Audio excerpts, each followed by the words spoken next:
Hello, dear friends. Welcome. We see friends here, Genese and Vera.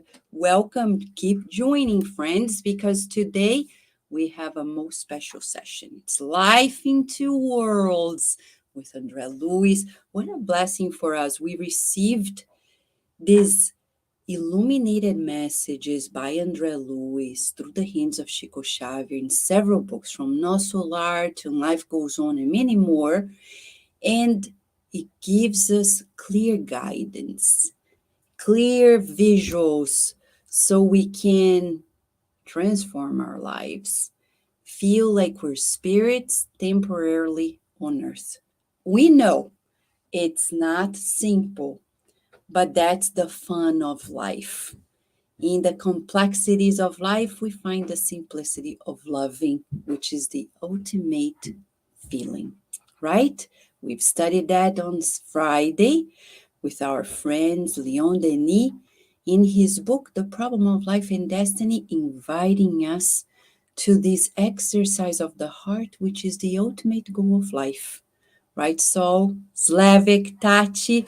Yes, so today we have a special guest, a host at Kardec Radio, a friend in Spiritism, a scholar in Spiritism. He studies hard, he loves Spiritism. His wife, Christine, and him have been in Florida, and they are here with us. Well, she's there. He's going to take the lead. Luis Lima is here to tell us about a specific chapter in a book by Andre Luiz, The Mental House and the Brain. We need to know who we are, how we function, right, Rihanna?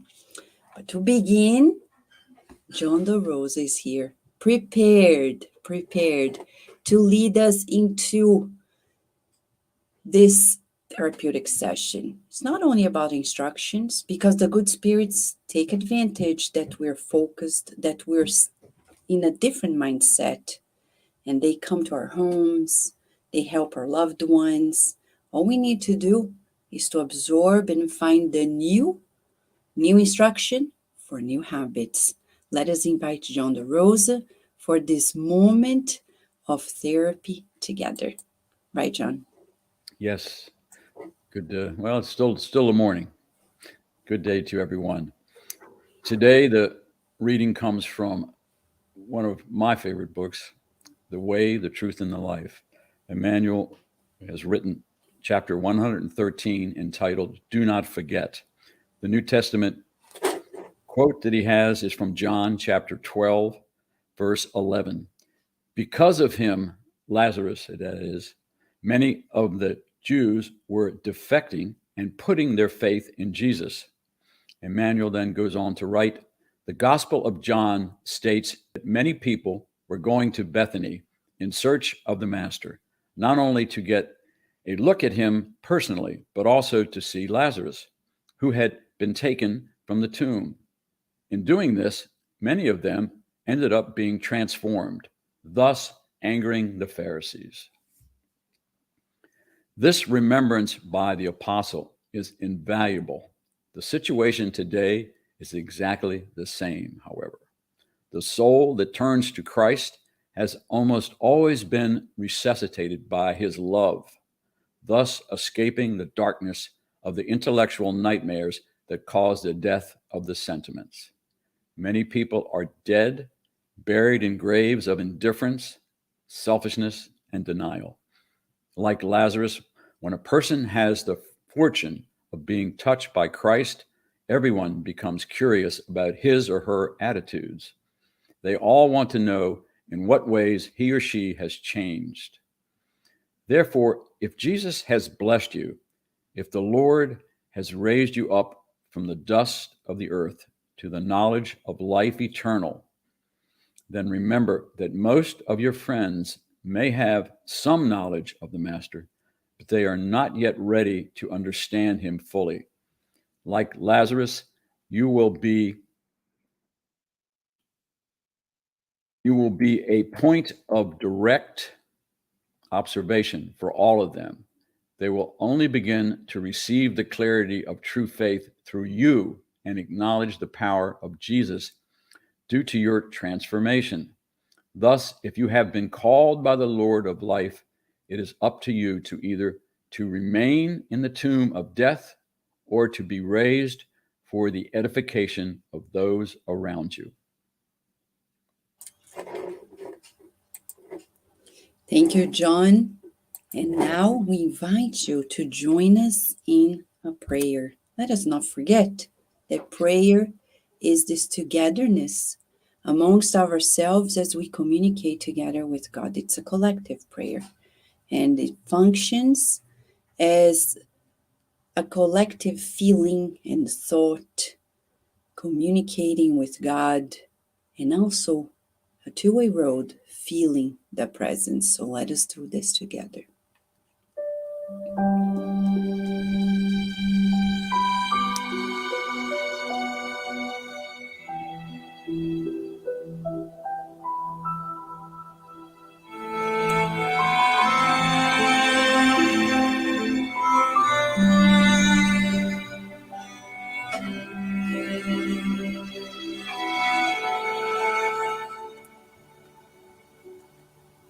Thank you, dear God, for the joy of this moment.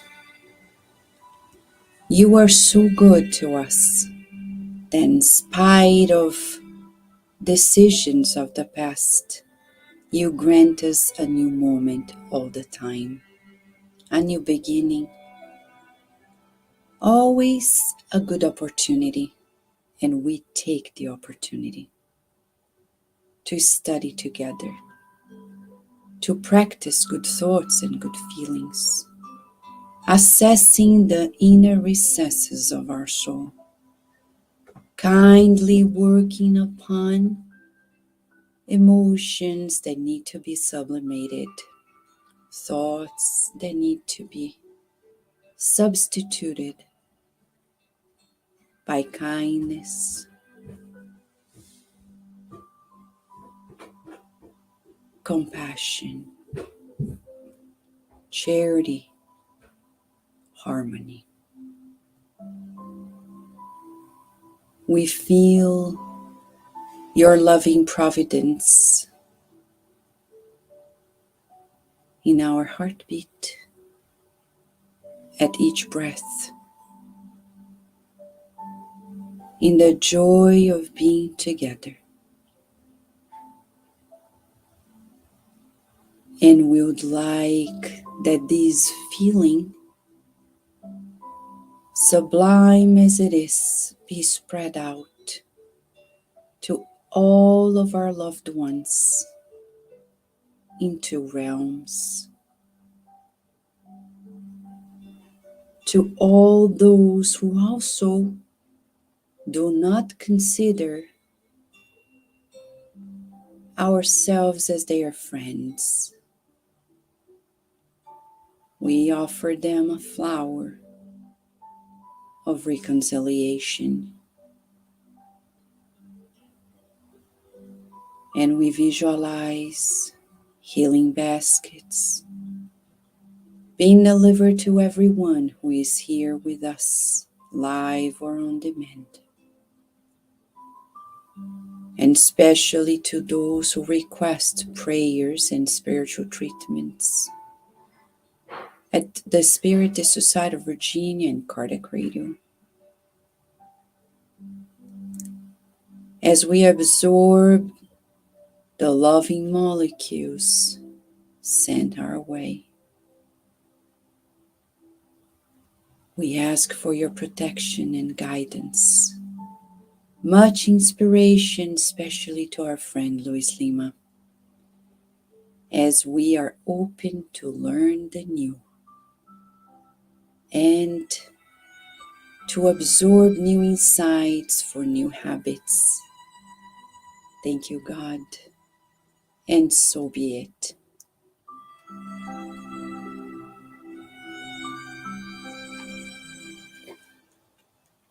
All right, we see wonderful friends joining us, Narciso, Nora, Rihanna. Friends, remember this session is not, you can participate with your comments your questions, it becomes richer all the more. We're studying this together. This unity makes it all the more special. We have the whole, not the whole team because some of you are there, we're here, but some of our team is here. And we're prepared for a very loving session in Andre Luiz books. And Luis Lima is here with us. Thank you, Luis, for joining us. How Well, have you been, Luis? thank you, Vanessa, for inviting us and allow us to be a part of it. And when we Thank you. participate in something like this, we are the first learning. So thank you Yeah. so much for the opportunity. And I know you love to study Andre Luiz too, right? Oh yeah, I love the bridge between the science and morality. Yeah. So I it's really know. something fascinating to me. Yes. Luis, we're ready for you, and we look forward to the instructions you're gonna share with us, okay? Okay, well, thank Thank you you. very much. Yeah, today we're going to speak about the mental house. That's one of the chapters in the book In the Greater World by Andre Luiz. Yeah, just to make it clear, if we go back to Allan Kardec's original codification, there's not too much information about like bridging science and morality or science and spirituality because the advancement of science at the time wasn't what at the point that we are today. In this last 120, 30 years, the advancement in science, scientific knowledge is incredible. So we had to rely on spiritist literature that comes after the codification. And I think the most expressive one is Andre Luiz. So he brings a lot of information. One thing that is interesting is we read Andre Luiz. Some of these books were written in 1930s, 1940s. So as we read Andre Luiz time after time, we learn more because of two things. First of all, our knowledge is better at a second reading, even better on a third reading. But also science finds more things. We become more aware of things from the scientific point of view. So we are now able to see the same text, the same words from a different angle. So I personally love to come back to books like this and read them several times. Just as an example, Andre Luiz mentions in his book something called, it's not the topic today, but something he calls mental trash.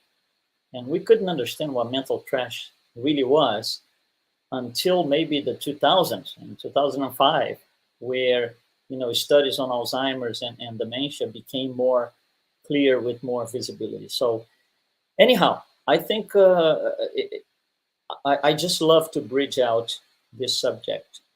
So I'm going to share some slides with you. I think it's visually better if we show a few things on the screen because the subject, sometimes scientific subjects become complicated and the words get in the way. So we try to use the words that will be friendly to non-technical people like us.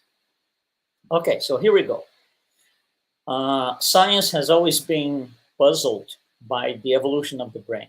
But it wasn't until the late 60s and early 70s that someone, he was a scientist called Paul MacLean. Paul MacLean after years and years of research, he came, I'm sorry, he came with the theory that the brain develops as time goes by. So there's evolution. There's a brain that starts everything and it keeps going higher and higher. So from this scientific point of view, this is what his theory is. The nervous system starts with the reptiles way in the past. So that creates what today we can call a primitive form of brain. And it took the name reptilian brain. So reptilian brain is the brain that starts many, many, many years ago, okay, with the advent of the animals, the reptilian. Then later on, the brain suffers like a transformation. It goes to a next level, a second layer, we could say, and Paul MacLean calls this paleomammalian brain.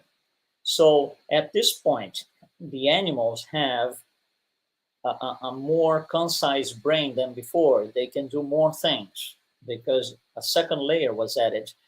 And finally, a third layer was added, and it's called neomammalia. That's where humans, say, the human brain gets its final form from.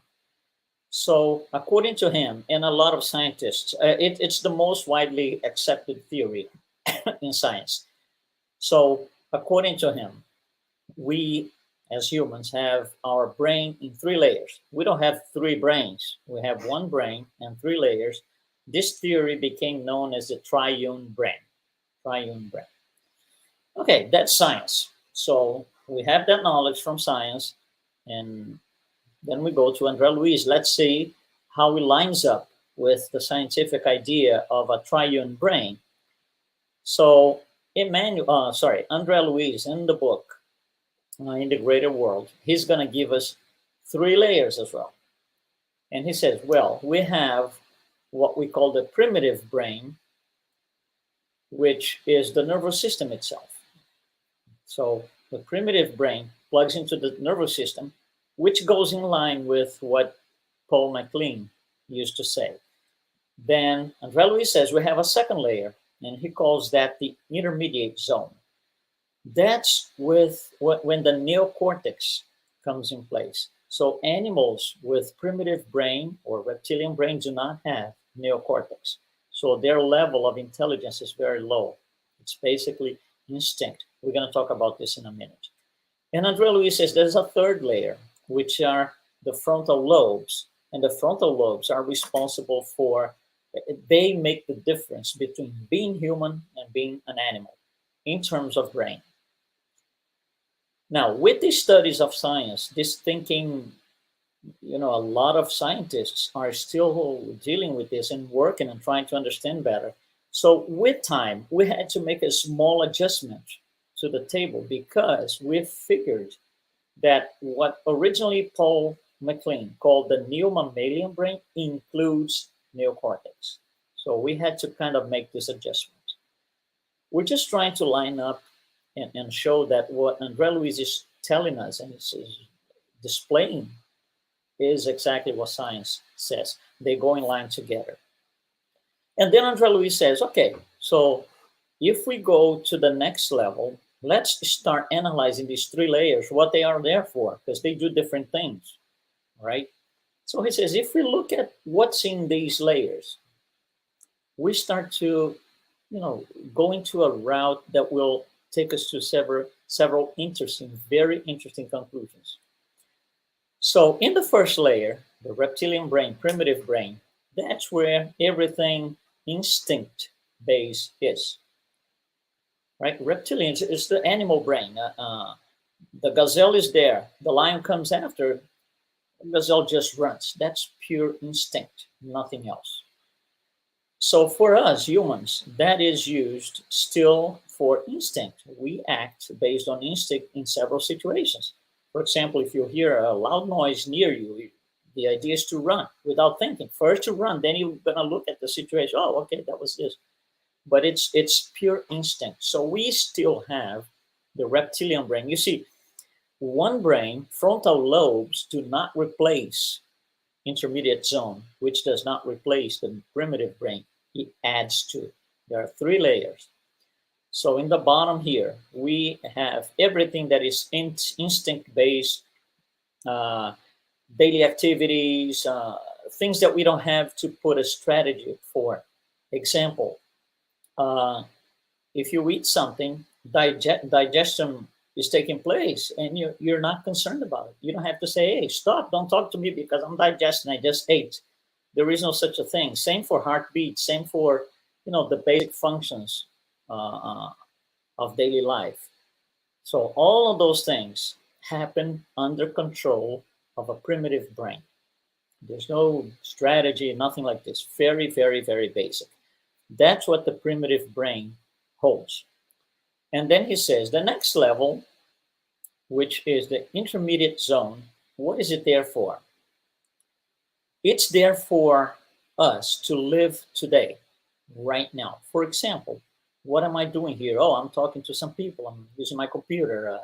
I'm watching TV. I'm walking. I'm at work. Whatever it is, it's the awareness of what's happening now. It's the now energy. It's what makes us keep going and going. So it's no longer instinct. It's something that I am aware of. It doesn't happen without my conscient knowledge. And on the third layer, that's where our objectives are. You see, differences start to appear here. For example, think of a giraffe, right? A giraffe will not have objectives set up for her life. She's not gonna, well, let me see what I'm gonna be doing or what I wanted to be or what I want to be doing 10 years from now, 2 months from now. There is no such a thing. Same for any animal, because those things are at the instinct level. Those animals are running off the instinct level. Primitive brain, reptilian brain. We are able to propose objectives for ourselves and for others too, but mainly for ourselves. Okay, in 3 years, I want to be doing this thing.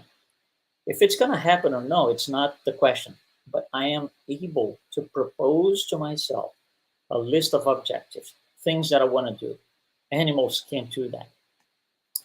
And then he's going to go to another angle, which I call the housing. What are these things housing for us? What are these three brains, these layers housing for us? So on the bottom layer, primitive brain, it's everything that's automatic impulse, which is basically instinct, automatic impulse. It's something that we just do and we don't have to think about it. These are processes that are automated in our perispirit.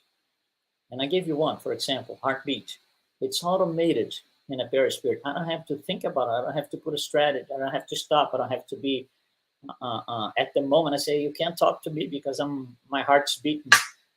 These are automatic impulses automated in the perispirit.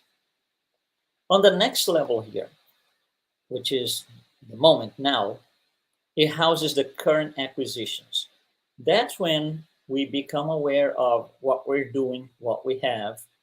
So, for example, I have this, I have this particular thing, I have this job, I have this house, I have this car. So I'm aware of my own acquisitions, meaning I can see return on something, on previous effort. Let's put it this way. So I worked to get this thing. I worked to, I had to put 8 hours a day to get this particular thing that I wanted. Now I have it. So I'm able to put the whole thing in perspective and understand that the current acquisitions are consequences of things that I did prior to that. And at the third layer, the frontal lobe houses superior concepts, which is more than buy a house, buy a car, buy a whatever, a TV, buy this, buy that, buy a gadget. It's a lot more than this. It's at the spiritual level. We're reaching the spiritual layer here. What I want to be doing. Do I like myself as I am? Do I want to be this person doing these or going through these problems 10 years from now, 5 years from now, or I want to do something to offset these situations? So that's all you're establishing objectives, but objectives not at the material point, objectives as a spirit, even better. If you're spiritist, as a immortal spirit. So that's what Andre Luiz talks about, what these layers house. What is the focus of each one of them? So at the bottom, the focus is just habits. Habits are hard to break, we know that. But they are in the lower level. Once you get into a habit, once you create a habit, that goes by itself automatically. You don't have to think about it. You don't have to concentrate and stop everything because I want to do this. No, it's just a habit. You just do it. At the second layer, it's different. These are not habits. These are efforts that I have to put in. These are things that I want. efforts and things that I want. I have to put efforts in. I have to, if I want to get to this point, if I want this particular thing, if I want to do this today, I have to put my focus on it. So I can focus on it and make it happen. Or not, but the focus has to be there. We're not talking about the results yet. We're talking about the focus. So I want to get this thing done. For example, I want to travel this next Saturday. I want to spend, the weekend somewhere else. I have to put my focus on it. So I need to prepare. I need to be aware that I'm not going to have schedule conflicts, anything like this. On the third level, those are our ideals, our higher goals. And that's where creativity is. Creativity is very interesting. Let's go back to the animals. So think of a monkey, for example. So I got the monkey there. He has all his impulses and habits and primitive brain and all of that. So think about this. Can we, us humans, can we be mad and growling at times? Like, just mad and spitting sounds, not even words, sounds, and hitting people and things. We do that. Some of us do that. Can a monkey do the same thing? Yes. Can a lion do the same thing? Yes. So this is not anything special to us. So when we do this, we're basically acting as an animal. Now, can you teach a monkey to play the piano? Tricky question. Yes, you can. Some monkeys will learn, but only that, it's going to take years, but only that particular sequence of musical notes on the piano, for example. Once he learns that and he can reproduce this 10 times a day, 50 times a day, then you can tell him, okay, now I want you to play another song. He can't do it. He cannot do it because he lacks creativity. That's where we come in. Our focus, we can focus on creativity. We can focus on creativity. And that differentiates us from the animals altogether. They can't do that. They don't have creativity. They cannot set higher goals. They don't have ideals. We do. Then Andre Luiz talks about consciousness. So same thing, 3 layers. At the bottom level, everything happens at the subconscious level. I don't have to think about it. Digestion is one of them. And things just keep happening and I don't have to be aware of. At the next level, I need to be aware of things.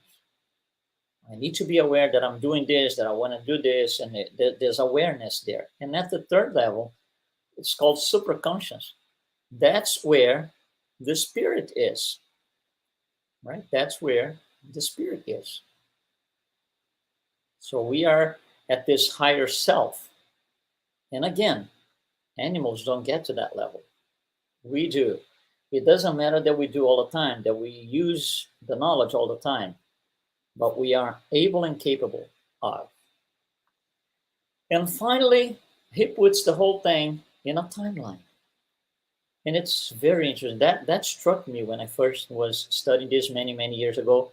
And the timeline is, if you're in the red, right? If you're looking at the primitive brain, reptilian brain, you're in the past. So every time we do things that are instinct, automatic impulses, habits, anything like that, we are looking at the past. When we do things now, my focus, my abilities, what I'm able to do, that's my present. And my future is everything that I want to do. I will set objectives. I will set higher goals. I will be creative because I want to change this thing. I want to create this and that. So you see, this gives us a completely different understanding of the brain. So the brain has a timeline with 3 layers: the past, the present, and the future. So is it possible to live in the past all the time? Absolutely. A lot of people do, unfortunately. Is it possible to live in the present all the time? Yeah. And the future all the time? Yes. So I want to clear the screen a little bit so we can look at the next thing here. So we got in the bottom layer, we're going to look at the bottom and the top layer now. On the bottom layer, we have the reptilian brain. On the top layer, we have the frontal lobe. Let's start comparing things. In the bottom layer, reptilian. Reptilian is the lion. Reptilian is the crocodile, right? Reptilian is the monkey. That is what defines power, hierarchy, and how territorial I am. You see, certain people, and a lot of people in our society today are territorial. What is this? Meaning, okay, this is mine, you can't get in here. You can't touch this. You cannot pass this line. This is my place, physically speaking. Well, if a second person does the same and a third person does the same and so and so and so, we get to wars because this belongs to me. You're taking something that belongs to me. So I'm going to express all my power because it's mine. So it's territorial. So you keep battling all the time. So people in territorial people, okay, carry this animal, reptilian brain, and they are fighting all the time. They are in conflict all the time because everything is territorial. Everything is mine. Everybody is under me. I'm above everybody else. On the other hand, if I jump from the reptilian to the frontal lobe, it's exactly the other way around. There's a tremendous expansion of consciousness where it makes no sense to be territorial. It makes no sense to express power over others to the point of bullying or something like this. There is no sense of feeling myself above the others because at the highest level, we are all one and together and learning from the same thing. We were all created the same way, simple and ignorant. So depending on which level we look at it, we can be very unhappy in the bottom or very open and happy at the top using the frontal lobe. And here's another one. We saw that at the bottom of the scale, instinct is there. At the top, with the frontal lobe that we have a lot more abilities than just instinct. So we can do strategy, we can do logical thinking, rational thinking, all of those things. We can do all, it doesn't mean that we do, but we can do all of those instead of simply live off instincts. So you see, it opens up a brand new avenue for a different life. But I have to make use of it. I have to be logical. I can't only say, this is this way because I want it. This is not rational. This is not logical. I'm going to give you these two choices. This is not rational. This is not logical. Quantum physics shows us there are millions of choices for every situation. So that's another difference. Let's go to the next one. In the bottom of the scale, there is a need to look for guilt all the time. Who is guilty for this? Who did this? Who did that? How can I get, to find who did this thing? And we invest time and energy doing this. So I shift my focus from my frontal lobe to my reptilian brain. Because it already happened. Doesn't matter who is the guilty. Let's make it better. Let's make it not happen again. That would be future. So looking at the past, we can to learn, but not to stay on it, not to live it many times. At the top of the scale is liberation instead of guilty. So forget who did this. Okay, how do we have a different outcome in the future? I want to be free from seeking people and finding guilty people. How do I do that? It requires the frontal lobe. You can't do this with the reptilian brain. In the reptilian brain, survival is being worked on. Remember the animals, the gazelle, when the gazelles see the lions coming their way, there's only a way on their mind is survival. That's it. Let's just run. On the top of the scale, it's the opposite of survival, which is growth. And that, by the way, we know that from science. This happens at the cell level. When the person, let's talk about a person, when the person feels fear of some kind and puts itself in survival mode, the organelles in the cells all get together, they shrink like this. When the person is in growth mode, all happy and I'm going to do this and that, the organelles get scattered properly inside the cells. So survival in the bottom of the scale, growth in the frontal lobe. If we want to grow, if we want to be better people, I have to use my frontal lobe. My reptilian brain is not going to let me do it. So again, with survival and growth go along fear and love. So in the bottom of the scale, I fear everything. So if I fear everything, I can't express love. To express love, I cannot have fear. It's either or. They're mutually exclusive events. So fear and love don't go together. If we are living a reptilian life, we are in fear all the time. If we are living a frontal lobe life, we have the ability to, it's free will, but we have the ability to love all the time. And finally, the reptilian brain displays or brings out all the problems, things of the past. And if we are living a reptilian life, we see problems in everything. Absolutely everything is a problem. Rain is a problem. Clouds are a problem. A lot of people in the mall is a problem. Everything is a problem. If I'm living a frontal lobe based life, everything is a solution. Oh my God, we got rain. That's good because, the land needs rain because of, the plants and everything. Right? So you see, there are two layers and we can go on and on and on and on. But I wanted to bring a general idea of what it is like to live a reptilian brain, and none of us want to do this.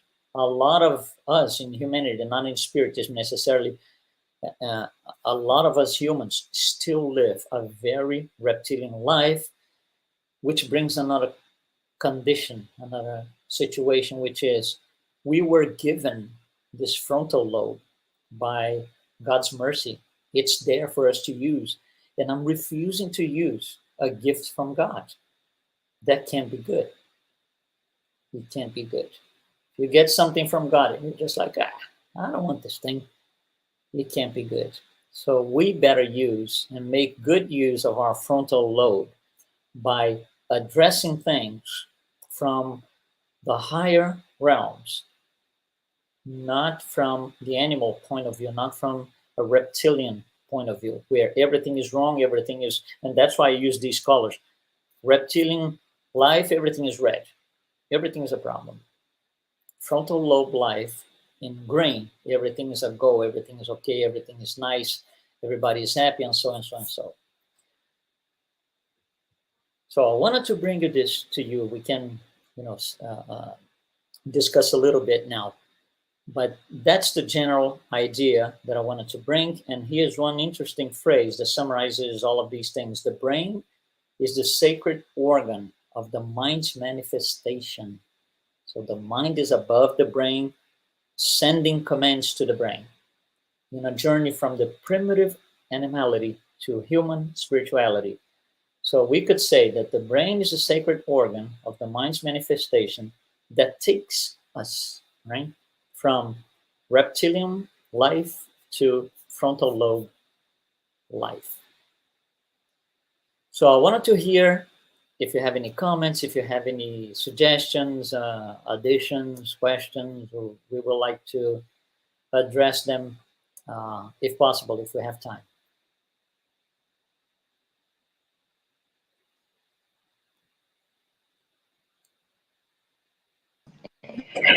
Hi, Luis. Thank you so much for this beautiful explanation. You brought us so much to think about and to discuss. And we have everyone here. We want to open for comments and questions. But as you were talking, Luis, I was just thinking the beauty of spiritism in our lives, because it is the reason, faith, that really brings us to truly the conscious, right? The frontal lobe, to really stop and think about, right? It's not something that for so many lives we have been told it has to be this way or that way.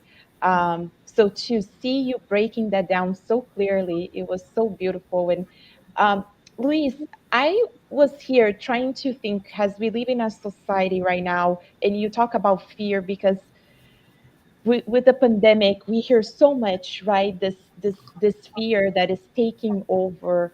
How can we, do you have tips or recommendations, how can we move from this reactivity, this still animalistic parts of our brain, right? We want to, someone says something and we are quickly to react, or we want to be the one to say the first word, but how we practice that, right? Because it's a practice every day. um, do you have any recommendations for us, Luis? Well, I think it goes back to the same thing, right? We got to get away from the reptilian life. So when the pandemic hit and it became, let's put it this way, national news, okay? And that was almost a couple of years ago.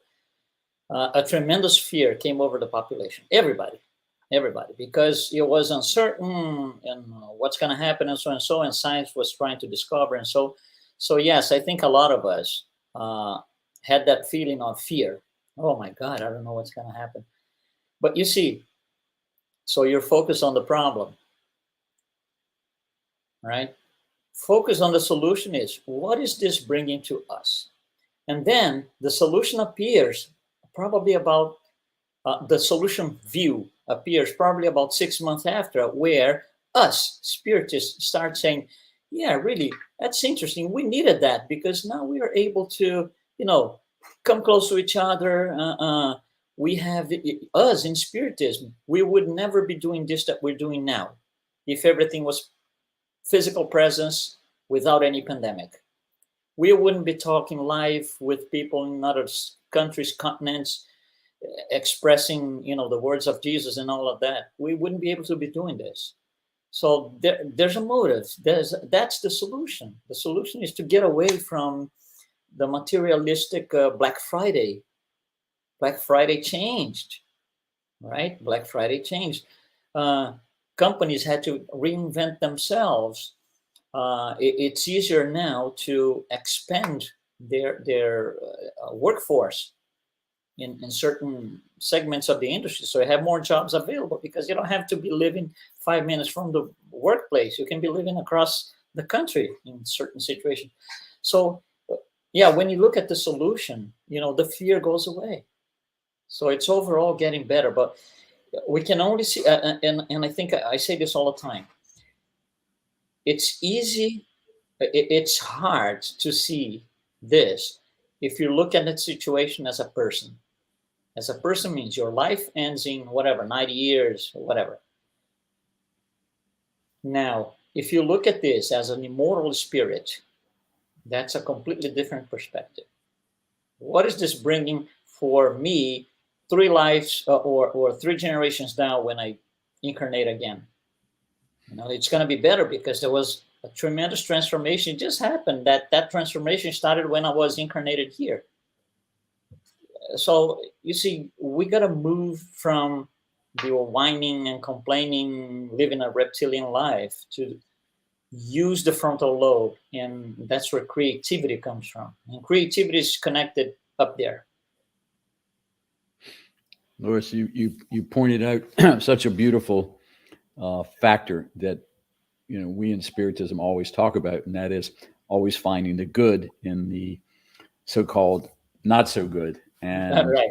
and that's this is what it's allowed us to do. It's it's brought out this this goodness in our society. So many people, I think, recognize, at least a lot of them that we talk to, they recognize the selfishness and pride in our society that needs to be, tamped down, especially within ourselves first of all.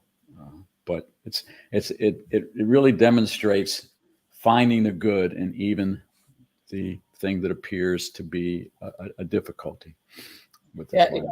yeah, John. It's always like instead of finding the good, is making it good. You Another way. can make the pandemic good. Why? Because now I need to do things differently that I did before. Now I have almost like a quote, like being forced to make use of this particular situation or get into this particular situation, something I would never even have thought about if the pandemic hadn't hit. And that goes for everything. The pandemic is just an example, but everything. If we are at the problem level, all right, we are not going to see anything good in anything, and we're going to be living in the past. Definitely. We, when you were talking about the reptilian level at the territorial Yeah. in our neighborhood, I guess it was last year, and one of the neighbors was having a tree removed from their property, cut down because it had been damaged, and the neighbor next to them came out and was just a demonstration of territorial, and that person was making sure that the people that were cutting the tree down didn't step on their property. I mean, it was laughable how ridiculous the person was acting, and it's just a great example of this reptilian thinking that you talked about, and Yeah, how it here's a daily life, plain simple example of reptilian, of territorial. You invite a few friends, right? Especially you girls, right? So you invite everybody to your house to do some celebration, something, and you just tell them we're gonna do a potluck. Come over, bring your stuff. So everybody fills the kitchen with whatever they bring in, and then the owner of the house says, "Now you guys get out of here. This kitchen is mine. Nobody here. This is my kitchen." It happens all the time. Not necessarily in the kitchen, but you see how small that is. It doesn't have Oh, to yeah. be the yard on a house, which is bigger physically than a kitchen in the house. It gets really so you create for yourself by doing this a very small universe, and your universe is gonna end up being 3 feet by 3 feet, which leaves no room whatsoever for growth Yeah, and survival. That's it. another Territory. good Nobody example, passes maybe. these 4 lines here, 3 by 3. That's it. That's my space.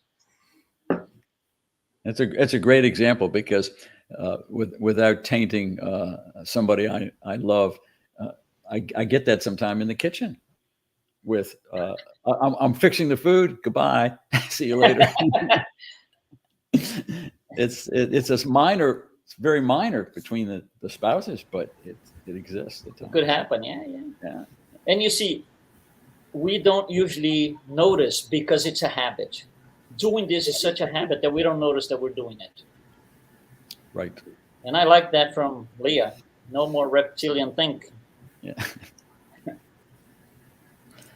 And by the way, the process of coming out of the red into the green, it requires a lot of effort, a lot of dedication and understanding. This is not a divine decree that's going to show up in our mailbox one day saying, as of tomorrow morning, you are in the green. There is no such a thing.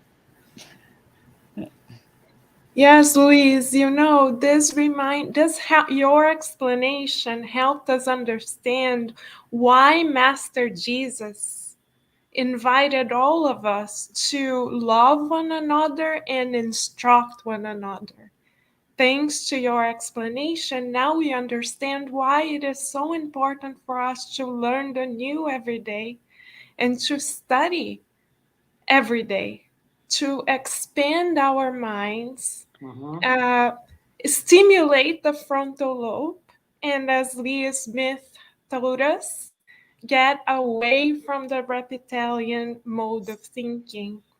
So now we understand why Master Jesus invited us to instruct ourselves. And thanks to Spiritism and the pandemic, we now have a wealth of materials available to us in all modalities in order for us to study and learn something new every day. Literally, within the click of a button, we can open up a new universe. And as we move away from reptilian thinking, we then learn and feel that we are able to expand our universe rather than compress our universe, as you showed us with the reptilian mode of thinking. So thank you for helping us understand why instructing ourselves is so vital.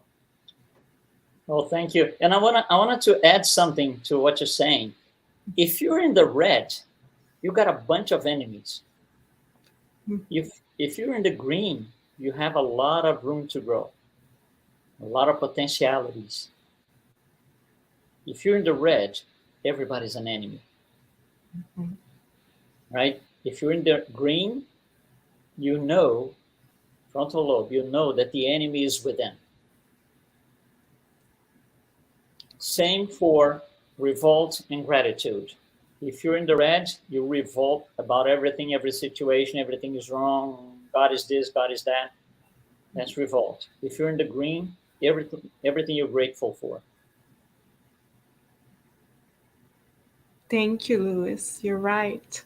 And we make mental associations that match that frame of thinking. The grateful mindset allows for us to connect to spirits that are in the other realm of life who are also grateful. Thus, that is reinforced. If we are pessimistic, then we connect with other minds that are also pessimistic, and that is reinforced. But thanks to the green mode of thinking, we now know that the plug is within us and we can decide which direction we would like to go. So thank you so much. Yeah, you're welcome.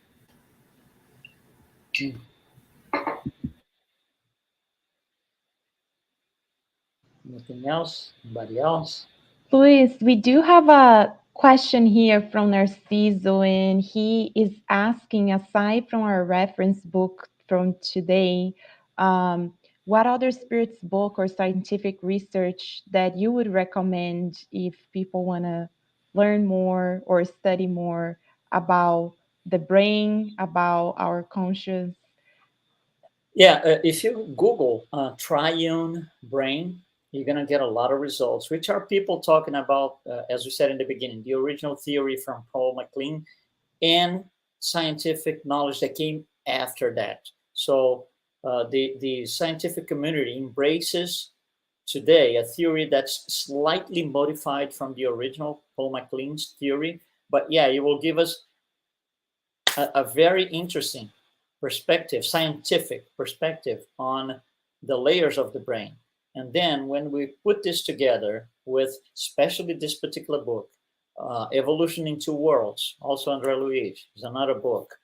Even the mechanics of mediumship, there will be scattered pieces of information in there that allows us to align, the layers of the brain with the scientific explanation.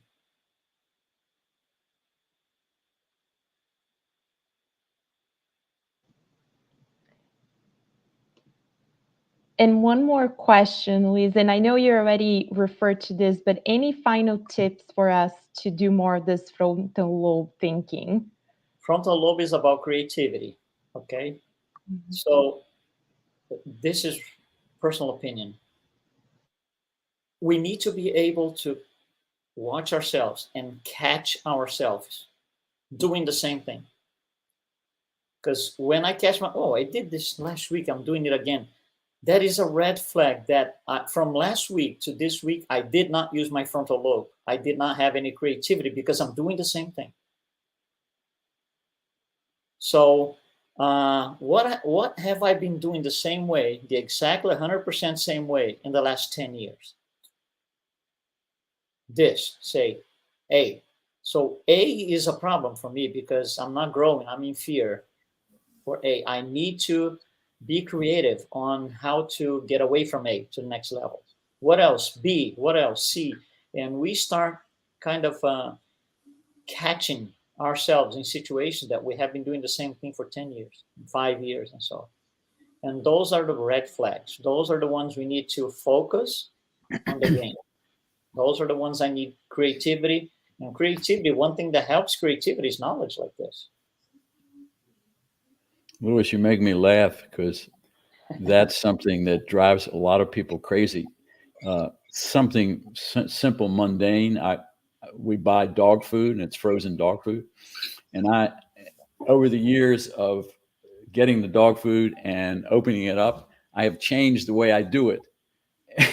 So, and this is a perfect example, and it's so simple, but it drives people crazy when they look at you and they see you doing this particular way of doing something, but you're always changing it. You're always making it simpler, better, and more efficient. And that's exactly what you're talking about. Right. That's it. Oh, yeah. Many of them are still looking for a guilty party. That's living in the past. That's reptilian brain. We're not looking into a solution. We're looking for guilty people, guilty groups of people, whatever. Yeah, that's plain reptilian.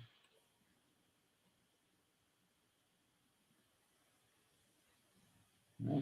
Oh, it's the same one. Yeah. Luis, we want to truly thank you for taking the time to be here today. So much that we learned with you and Andre Luiz, and much more for us to continue learning. So thank you so much.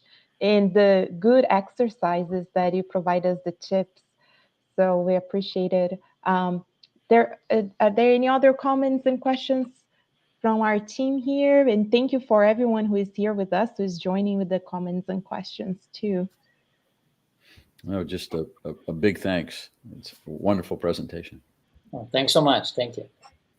I was just going to add, Louise, that thinking of these connections with the past and the present and the future, we could have a whole new class on how this is connected to a lot of physical and mental diseases that we face, right? When we are really stuck in the past, we might be faced with depression.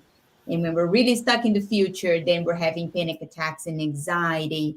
And when we're too present, maybe I couldn't point to one, but there might be something there. So I'm just really bringing to us this necessity of balance in life. There is the past for a reason. There is the future and for us to look forward to, but there's always the present under God's care. So it's so interesting. It all comes together, how it is connected to us spiritually, mentally, and physically. So I want to express my enormous gratitude for bringing this, a lot of awareness today, and a lot to think about. All right. Thank you. Thank you. And Luis, we thank you also because this evolutionary pathway that you illustrated so well helps us to understand that God wishes us to progress, and we are absolutely designed to progress neurobiologically. So we see God's imprint in everything. So thank you for making that visible and accessible to us. Well, thank you.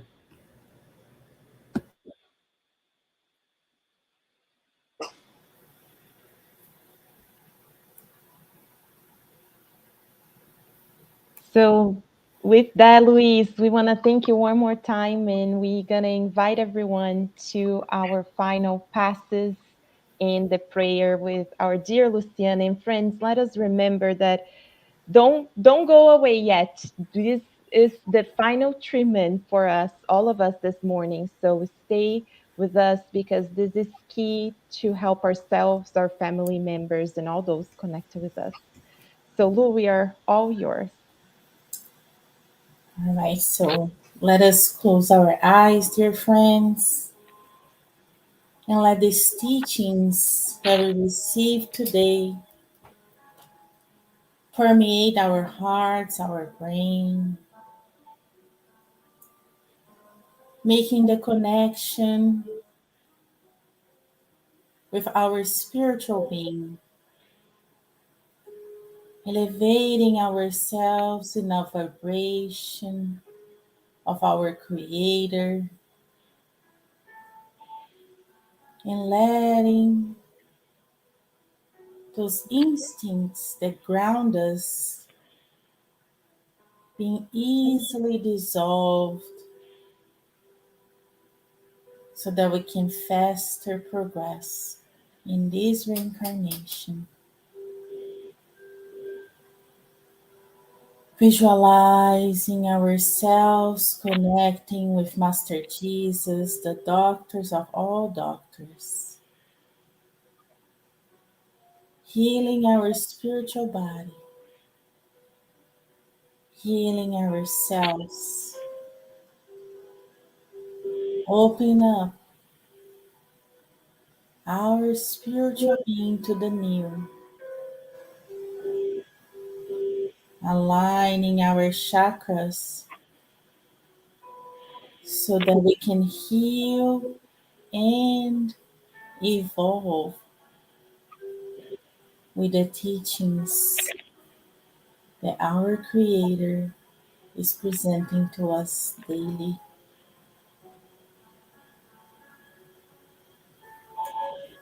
And as we feel lighter and lighter, we can also feel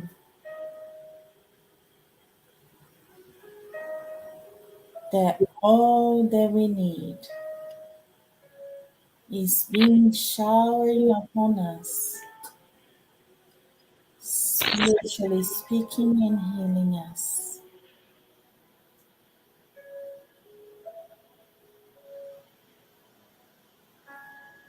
Let us feel love energy bathing us. And as we receive, we can see far away these loving energies enveloping the planet Earth and everyone and everything in both realms of life being enveloped in these healing energies. So much love. There's so much abundance in the planet. As our Creator shared with us all that He has.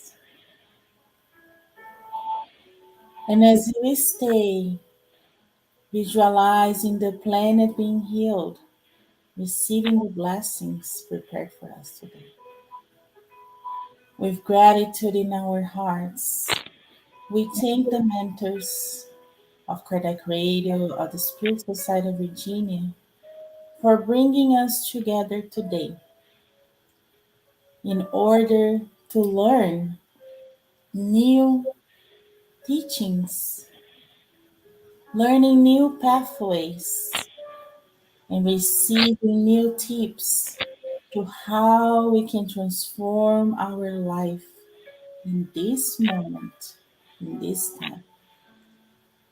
Thank you, dear mentors, to bringing so many light to us today. And may all this teaching help us to renovate ourselves and help those around us. Thank you for bringing us all that is most important in our lives.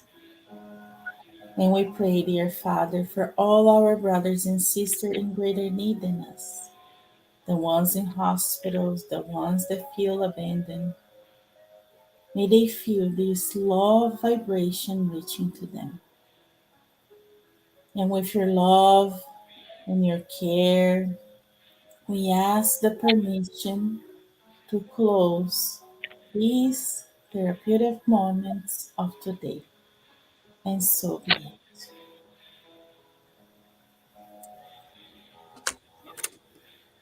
We learned so much. Yay. I learned so much. Me And too. right, Luis, I bet. Andre Luiz is fascinating. So we're in the pathway of our domestication with Jesus. He is our handler. Handler, okay? When we talk about dogs and training dogs, we talk about handlers. So he's the loving handler of our lives. We are in his hands and he's teaching us to boost the new. But we only know if we get new instructions like today. We thank everybody who is here participating, enjoying. Thank you, Leah Smith. Thank you, Nora, Narciso, Herb Wise, Anna Martins. Thank you. All right. We've said before Rihanna, Tati, Slavek, Sol, Geneza, Vera, and many more. And thank you especially Luis and friends here. Thank you. Thank And you. Luis, to remind everybody, every Wednesday at 7 p.m., right? Yes. Spiritism, a closer look. Yeah. Exactly. Right here. So let's stay tuned at Cardiac Radio because here we're truly nourishing our souls. Thank you, friends.